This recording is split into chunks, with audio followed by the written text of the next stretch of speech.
ஸ்வேதா, இப்ப என்ன ஆச்சு? என்ன நடந்துட்டு துணி எல்லாம் பேக் பண்ணிட்டு இருக்க? இதுக்கு மேல என்ன நடக்கணும்? உங்களுக்கு 2 தம்பிங்க இருக்கிறது நீங்க மறைச்சிட்டீங்கல்ல? என்னெல்லாம் மறைச்சீங்களோ தெரியலையே. உங்க அப்பா ஒரு பெரிய மனுஷன் தானே, அவரால் சொல்லிருக்கலாம்ல. இங்க பாரு ஸ்வேதா, நமக்குள்ள என்ன பிரச்சனைனாலும் பேசி தீர்த்துக்கலாம். முதல்ல பொறுமையா பேசி. வெளியே போன எங்க அப்பா வந்துட போறாங்க. முதல்ல இந்த சூட்கேஸ் எல்லாம் எடுத்து உள்ளது. நீங்க என்ன சொன்னாலும் சரி, நான் சமாதானம் ஆக போறது இல்லை. ஒரு 2 தம்பிகளும் இப்ப உடனே இந்த வீட்டுக்கு வந்து ஆகணும். ஸ்வேதா, முதல்ல நான் சொல்றத கேளு. அப்பாவுக்கு தெரிஞ்சுன்னா ரொம்ப மனவேதனை ஆயிரும். அதை என்னால பார்த்துட்டு இருக்க முடியாது. உங்க அப்பா வந்தாடா என்ன? நான் அவரை நேரே கேட்கத்தான் போறேன். என்னடி, நானும் பார்த்துட்டே இருக்கேன். ரொம்ப ஓவரா பேசிட்டு இருக்கேன். அவங்கள பத்தி உனக்கு என்னடி தெரியும்? தெரியும். பெத்த பிள்ளைங்களை கொட்ட மலையில நிற்க வச்சு இந்த வீட்டை விட்டு விரட்டி அடிச்சவன் தானே உங்க அப்பா. நிறுத்திடுவோம் பேச்ச. எங்க அப்பா பத்தி உனக்கு என்னடி தெரியும்? சந்தர்ப்ப சூழ்நிலையால எங்க அம்மா இழந்த அந்த நிமிஷம் 3 பிள்ளைகளை மடியில வச்சுக்கிட்டு எங்க அப்பா கண்ணீர் வடிச்சப்போ இந்த ஊரே கண்களுக்கு நிமிச்சது. எங்க சொந்தக்காரங்க அதுலயும் நீ இன்னொரு கல்யாணம் பண்ணிக்க, அப்போதான் இந்த குழந்தைகளை வளர்க்க முடியும் சொன்னப்போ என் உயிர் மூச்சு இருக்கிறவரை இன்னொருக்கு தொட மாட்டேன், என் பிள்ளைங்க தான் எனக்கு எல்லாமே சொன்னாரு.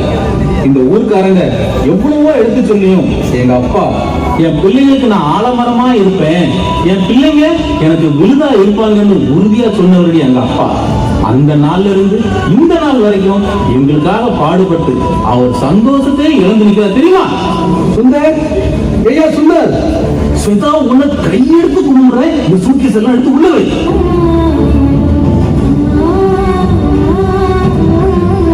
எம்மாடி, என் துணிமணி எல்லாம் ஒரு சின்ன பயிரை வச்சு எடுத்துவாமா. ஏன்பா, என்னாச்சுப்பா? நாம வாடகைக்கு விட்டுருந்தோம்ல, அந்த வீடு இப்போ காலியா இருக்கு. நான் அந்த வீட்டுல இருந்துக்கிறேன்டா. நீங்க சின்னஞ்சிருசுங்க இந்த வீட்டுல சந்தோஷமா இருங்கப்பா. மாமா, அப்பா என்னப்பா பேசுறீங்க? மாமா என்ன மன்னிச்சிருங்க மாமா. நான் ஏதோ ஆதரவுக்கு அப்படி பேசிட்டேன் மாமா. நீ பேசுறதெல்லாம் நான் கேட்டுட்டு தாமா இருந்தேன். மாமா, நான் சின்ன வயசுல இருந்தே தனியா வளர்ந்துட்டேன். நம்ம பிள்ளைங்க எல்லாம் ஒன்னா செய்து கூட்டு குடும்பமா வாழணும்னு ரொம்ப ஆசைப்பட்டேன் மாமா. அதனாலதான் நான் இந்த மாதிரி நடந்துக்கிட்டேன் மாமா. நீங்க வீட்டு விட்டு வெளியே போய் என்ன தண்டிச்சாதீங்க மாமா. அப்படியே தண்டனை கொடுக்கறதா இருந்தா அதை எனக்கு கொடுங்க மாமா. உங்க மகளை நினைச்சு நான் ஏற்றுக்கிறேன் மாமா. விட்டு கொடுத்து வாழ்றதான் வாழ்க்கை எனக்கு தெரியும் மாமா.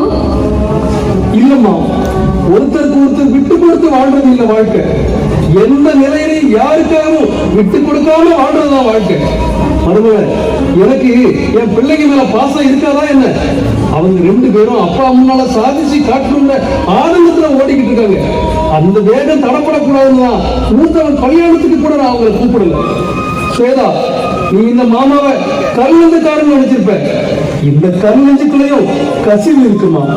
சீக்கிரமே நாம எல்லாரும் ஒன்னா சேர்ந்து வாழ்ற காலம் வரும். நீ ஒன்னும் கவலைப்படாதம்மா. சரி மாமா, சரி.